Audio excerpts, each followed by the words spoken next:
Capítulo 5, Lição 4. A história dos impostos e o poder da sociedade anônima. Lembro-me de ter ouvido na escola a história de Robin Hood. Meu professor pensava que fosse uma maravilhosa história de um herói romântico tipo Kevin Costner, que roubava dos ricos para dar aos pobres. Meu pai rico não via Robin Hood como um herói. Ele o chamava de bandido. Robin Hood pode ter desaparecido há muito tempo, mas seus seguidores perduraram. Quantas vezes ouço as pessoas dizerem: por que os ricos não pagam por isso? Ou, os ricos deveriam pagar mais impostos para atender à pobreza. Essa ideia de Robin Hood, ou de tirar dos ricos para dar aos pobres, é que provoca os maiores sofrimentos para os pobres e para a classe média. Razão pela qual a classe média paga impostos tão pesados está no ideal de Robin Hood. Na verdade, os ricos não são tributados. É a classe média que paga pelos pobres, especialmente a classe média alta instruída. Novamente, para entender bem como tudo acontece, precisamos adotar uma perspectiva histórica. Precisamos conhecer a história dos impostos. Meu pai, muito instruído, era especialista em história da educação. Já meu pai rico se tornou um especialista na história dos impostos. Pai rico explicou a Mike e a mim que originalmente na Inglaterra e nos Estados Unidos não havia impostos. De vez em quando eram lançados impostos eventuais para financiar guerras. O rei ou o presidente anunciava o acontecido e convocava todos para rachar a despesa. Impostos foram lançados na Grã-Bretanha para financiar as lutas contra Napoleão de 1799 a 1816 e nos Estados Unidos para financiar a Guerra Civil entre 1861 e 1865. Em 1874, a Inglaterra instituiu um imposto de renda permanente para seus cidadãos. Em 1913, o imposto de renda se tornou permanente nos Estados Unidos, com a adoção da 16ª emenda à Constituição. Durante certo tempo, os americanos eram contrários aos impostos. Foi o excessivo imposto sobre o chá que levou ao famoso Tea Party no porto de Boston, um incidente que ajudou a desencadear a Guerra Revolucionária. Foram necessários cerca de 50 anos, tanto na Inglaterra quanto nos Estados Unidos, para se consolidar a ideia de um imposto de renda rotineiro. O que esses dados históricos não revelam é que, em ambos os casos, os impostos foram inicialmente lançados sobre os ricos. Era isso o que o pai rico queria que Mike e eu entendêssemos. Ele explicou que a ideia de impostos se tornou popular e foi aceita pela maioria, divulgando-se aos pobres e à classe média que os impostos estavam sendo criados para punir os ricos. Foi assim que as massas votaram a favor da lei e ela se tornou constitucionalmente legal. Embora fosse imaginada para punir os ricos, na realidade acabou punindo aquelas pessoas que votaram a seu favor, isto é, os pobres e a classe média.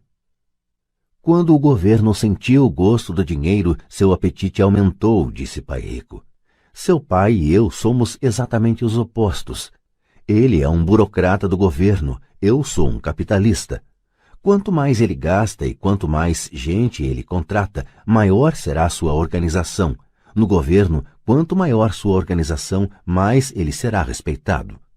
Por outro lado, dentro de minha organização, quanto menos gente eu contratar, quanto menos eu gastar, mais respeito obterei de meus investidores. É por isso que não gosto de gente do governo.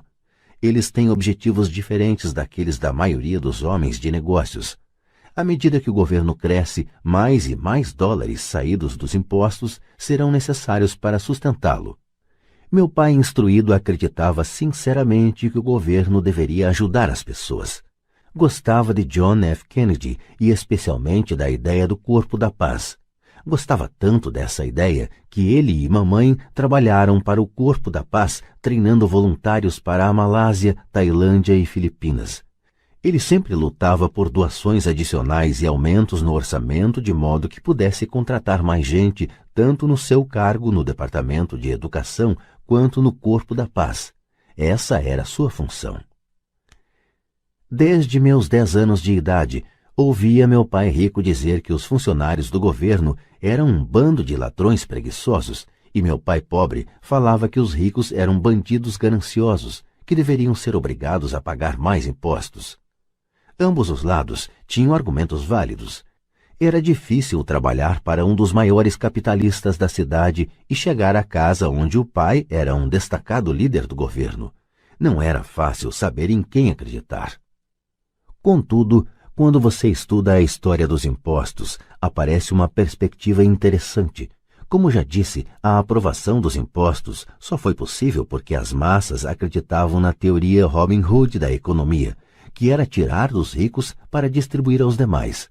O problema é que o apetite do governo por dinheiro era tão grande que logo os impostos precisaram ser lançados sobre a classe média e daí ir descendo. Os ricos, por outro lado, viram nisso uma oportunidade. Eles não jogam pelas mesmas regras. Como já disse, os ricos já sabiam sobre as sociedades anônimas que se tornaram populares na época das navegações. Os ricos criaram a sociedade anônima como veículo para limitar o risco dos ativos a cada viagem. Os ricos colocavam seu dinheiro em uma sociedade anônima para financiar a viagem. A sociedade anônima então contratava uma tripulação para ir ao Novo Mundo em busca de tesouros. Se a embarcação se perdesse, a tripulação perdia a vida, mas a perda para os ricos se limitava apenas ao dinheiro investido em cada viagem. É o reconhecimento do poder da estrutura legal da sociedade anônima que dá aos ricos uma grande vantagem sobre os pobres e a classe média. Tendo dois pais a me ensinar, um socialista e outro capitalista, rapidamente percebi que a filosofia dos capitalistas tinha mais sentido financeiro para mim. Tinha a impressão de que os socialistas, em última análise, puniam a si próprios em decorrência de sua falta de instrução financeira. Não importa o que inventasse a turma do tire dos ricos, os ricos sempre encontravam uma forma de passá-la para trás. E desta forma, os impostos acabaram onerando a classe média. Os ricos passaram para trás os intelectuais somente porque aqueles entendiam o poder do dinheiro, um tema não abordado pela escola. Como os ricos passaram para trás os intelectuais? Quando o imposto, tire dos ricos, foi implementado, o dinheiro começou a fluir para os cofres do governo. Inicialmente as pessoas ficaram felizes. O dinheiro foi repassado para os funcionários do governo e para os ricos. Foi para os funcionários na forma de empregos e aposentadorias. Foi para os ricos quando as empresas receberam contratos do governo. O governo se tornou uma grande fonte de dinheiro, mas o problema era a administração fiscal desses recursos. Na verdade, não havia recirculação. Em outras palavras, a política do governo, se você fosse um burocrata estatal, era evitar ter excesso de dinheiro. Se não conseguisse gastar a verba recebida, você se arriscava a perdê-la no próximo orçamento. Certamente não haveria reconhecimento para você se fosse eficiente. Os homens de negócios, por outro lado, são recompensados pelo dinheiro que sobra e são reconhecidos por sua eficiência. À medida que este ciclo de despesas públicas crescentes continuava, a demanda por dinheiro aumentava e a ideia de tire dos ricos se ajustava agora para incluir níveis de renda mais baixos, chegando aos que tinham votado em favor dos impostos, os pobres e a classe média.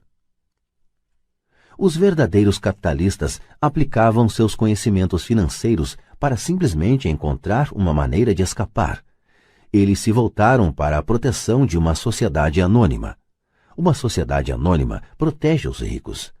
Mas o que muita gente desconhece é que uma sociedade anônima não é algo concreto, no sentido literal do termo. Uma sociedade anônima é simplesmente uma pasta de arquivo com alguns documentos legais que descansa no escritório de um advogado e está registrada em um órgão público.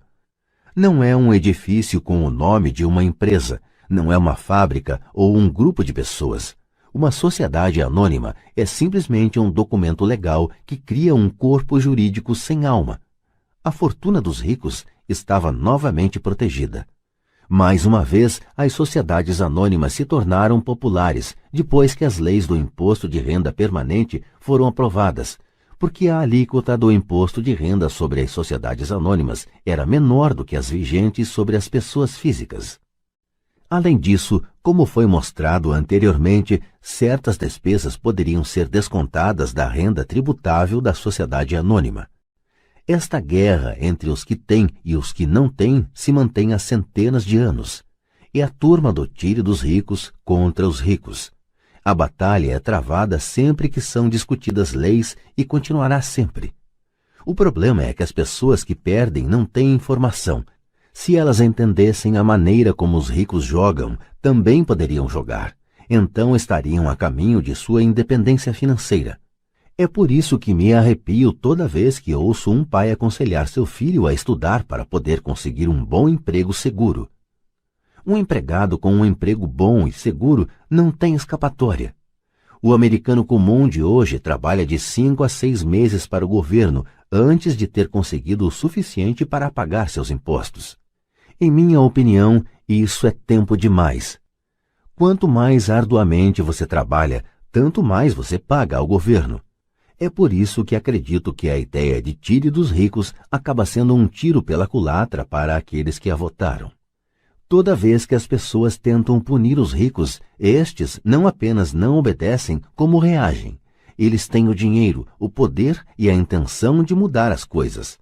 Não ficam sentados e pagam voluntariamente mais impostos. Ao contrário, buscam maneiras de minimizar sua carga tributária. Contratam advogados e contadores competentes e convencem os políticos a mudar as leis ou a criar artifícios legais. Eles têm os recursos para fazer mudanças.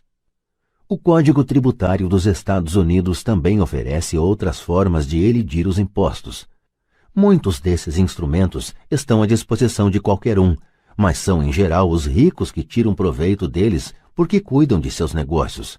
Por exemplo, 1031 é um jargão para a seção 1031 do Código da Receita Federal que permite a um vendedor adiar o pagamento dos impostos sobre o ganho de capital resultante da venda de um imóvel se este for trocado por um imóvel mais caro. Se você continuar aumentando seu patrimônio mediante a troca de imóveis, seus ganhos não serão tributados enquanto você não liquidar a transação. As pessoas que não se beneficiam desta poupança de impostos permitida legalmente estão perdendo uma grande oportunidade de aumentar sua coluna de ativos. Os pobres e a classe média não têm os mesmos recursos. Eles ficam sentados e deixam que o governo espete em seus braços as agulhas para a doação de sangue. Atualmente fico chocado com o número de pessoas que pagam mais impostos ou aplicam menos deduções simplesmente porque têm medo do governo. E sei como um agente tributário do governo pode ser apavorante e intimidante.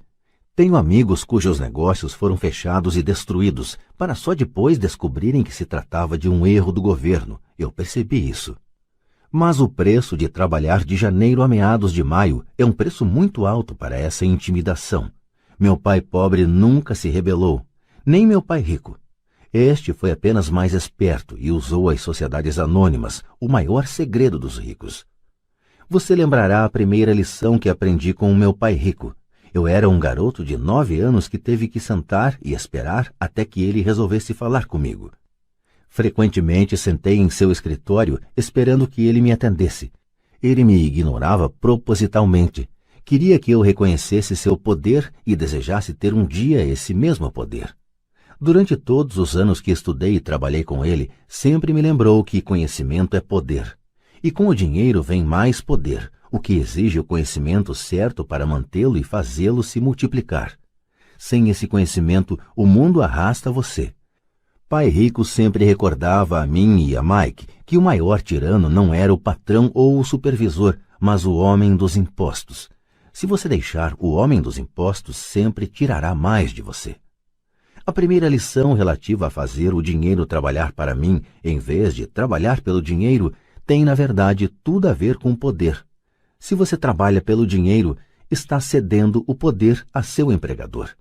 Se seu dinheiro trabalha para você, você mantém e controla o poder. No momento em que adquirimos esse conhecimento do poder do dinheiro trabalhando para nós, Pai Rico quis que nos tornássemos financeiramente espertos e não deixássemos os tiranos nos intimidarem. Você precisa conhecer as leis, a forma como funciona o sistema.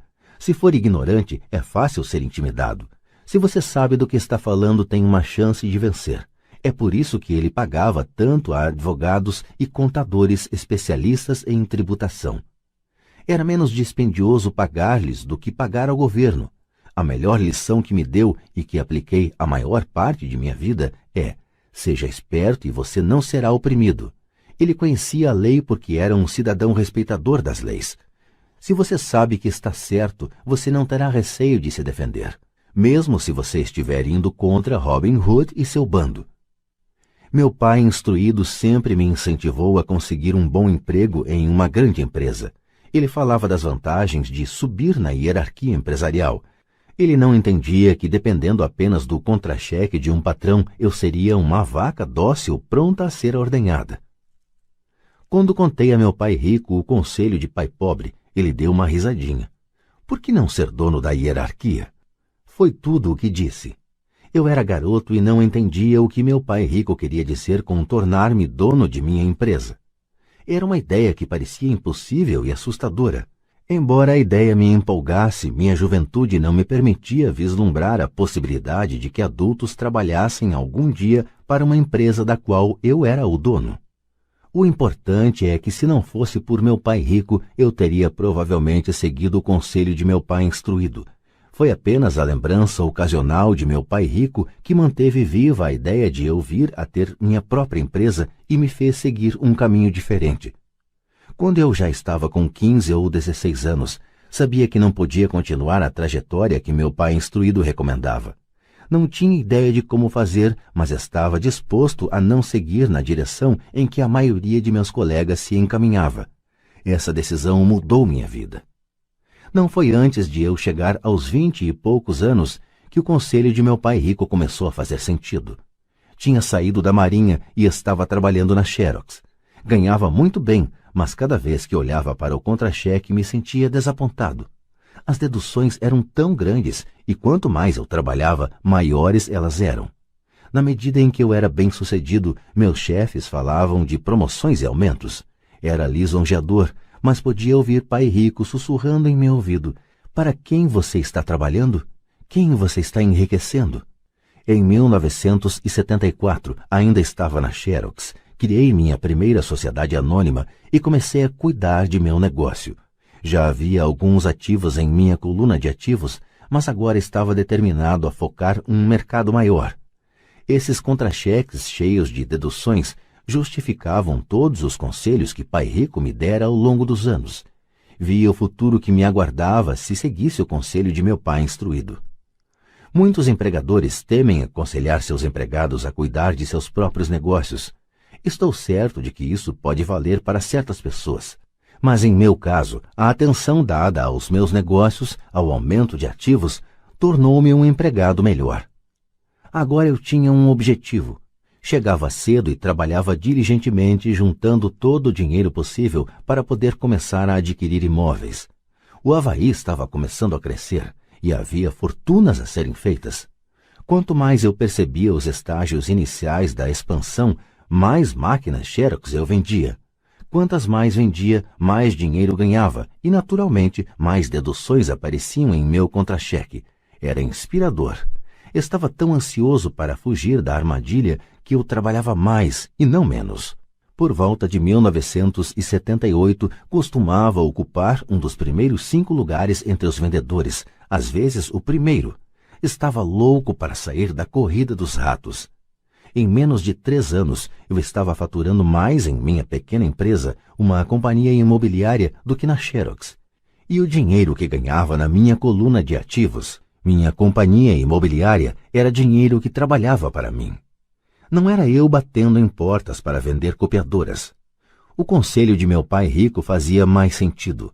Logo, o fluxo de caixa de minhas propriedades permitiu que minha empresa comprasse meu primeiro Porsche. Meus colegas vendedores da Xerox pensavam que eu estava gastando minhas comissões. Não estava. Estava gastando minhas comissões em ativos. Meu dinheiro estava trabalhando arduamente para ganhar mais dinheiro. Cada dólar de minha coluna de ativos era um grande empregado dando duro para fazer mais empregados e comprando para o chefe um novo Porsche, a ser deduzido da renda tributável. Comecei a trabalhar mais para a Xerox. O plano estava funcionando e meu Porsche era a prova. Ao aplicar as lições de meu pai rico, eu, tão jovem, podia sair da proverbial corrida dos ratos, de ser empregado. E isso foi possível dados os sólidos conhecimentos financeiros adquiridos com estas lições. Sem esses conhecimentos que chamo de QI financeiro, meu caminho para a independência financeira teria sido muito mais difícil. Agora divido com outros, por meio de seminários, tudo o que aprendi. Sempre que faço minhas palestras, lembro aos ouvintes que o QI financeiro se compõe de 4 grandes áreas. Contabilidade. É o que chamo de alfabetização financeira, uma habilidade vital se você quer construir um império. Quanto mais dinheiro estiver sob sua responsabilidade, mais acuidade é exigida ou a casa desmorona. É o lado esquerdo do cérebro, ou os detalhes. A alfabetização financeira é a capacidade de ler e entender demonstrações financeiras. Isso lhe permite identificar os pontos fortes e fracos de qualquer negócio. Investimento. O que eu chamo de ciência do dinheiro que faz dinheiro, isso envolve estratégias e fórmulas. É o lado direito do cérebro, ou o lado criativo. Entendimento dos mercados. A ciência da oferta e da demanda. Há necessidade de conhecer os aspectos técnicos do mercado, o que está relacionado à emoção. O boneco Tycho Me Elmo, no Natal de 1996, é um caso de mercado técnico ou conduzido pelas emoções. O outro fator de mercado é o dos fundamentos ou do sentido econômico de um investimento. O investimento faz sentido ou não de acordo com as condições correntes do mercado. Muitas pessoas pensam que os conceitos de investimento e a compreensão do mercado são muito complexos para as crianças. Elas não conseguem ver que as crianças conhecem esses assuntos intuitivamente. Para aqueles que não estão familiarizados com o boneco Elmo, esse era o personagem de Vila Sésamo que estava povoando o sonho das crianças antes do Natal. A maioria das crianças queria um e o colocava em primeiro lugar em sua lista de presentes. Muitos pais se perguntavam se a empresa estava retendo intencionalmente o produto fora do mercado, enquanto o continuava anunciando nas vésperas do Natal.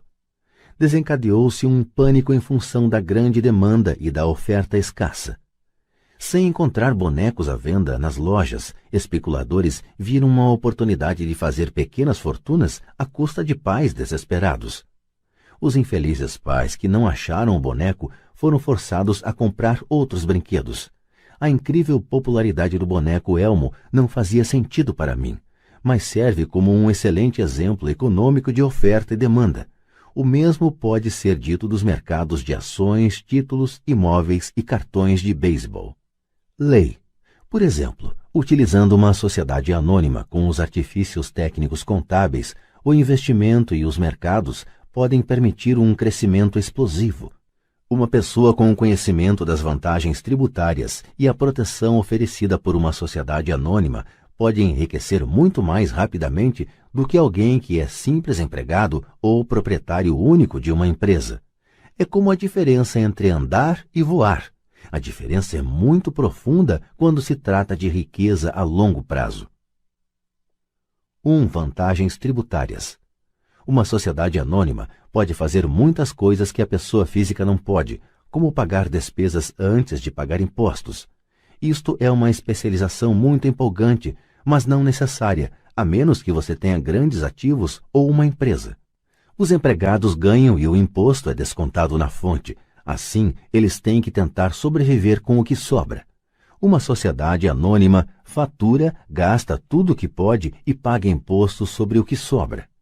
É uma das principais brechas tributárias de que se valem os ricos. É fácil constituí-las e não são dispendiosas se seus próprios investimentos geram um bom fluxo de caixa. Por exemplo, se você é dono de sua sociedade anônima, suas férias podem ser reuniões do conselho no Havaí. Prestações de carro, seguros, concertos são despesas da sociedade. A mensalidade da academia de ginástica é uma despesa da sociedade. A maioria das refeições em restaurante pode ser considerada como despesa, e assim por diante. Mas faça-o legalmente antes de pagar o imposto. 2. Proteção contra processos judiciais. Vivemos em uma sociedade litigiosa. Todos querem uma parte de seu dinheiro. Os ricos escondem boa parte de sua fortuna por meio de sociedades anônimas e fundos fiduciários para proteger seus ativos dos credores. Quando alguém processa uma pessoa rica, depara-se frequentemente com camadas de proteção legal e descobre, finalmente, que a pessoa rica não possui, de fato, nada. Os ricos controlam tudo, mas não possuem nada. Os pobres e a classe média tentam ser donos de tudo e o perdem para o governo ou para outros cidadãos que gostam de processar os ricos. Eles aprenderam com a história de Robin Hood: tire dos ricos, dê aos pobres. Não é o objetivo deste livro entrar nos detalhes da propriedade de uma sociedade anônima. Mas se você possui qualquer tipo de ativo legítimo, eu sugeriria que você pensasse o mais rápido possível em saber mais a respeito dos benefícios e da proteção oferecidos por uma sociedade anônima. Há muitos livros sobre o assunto que lhe mostrarão até os passos necessários para formar uma sociedade anônima. Um livro em especial, Think and Grow Rich, oferece conhecimentos importantes sobre o assunto. O QI financeiro é, na verdade, a sinergia de várias habilidades e talentos, mas eu diria que é uma combinação das 4 habilidades técnicas mencionadas anteriormente, o que constitui a inteligência financeira básica. Se você aspira a uma grande fortuna, é a combinação dessas habilidades que amplificará a sua inteligência financeira. Em resumo, os ricos com sociedades anônimas: 1. Ganham. 2. Gastam. 3. Pagam impostos. As pessoas que trabalham para empresas: 1. Ganham. 2. Pagam impostos. 3. Gastam.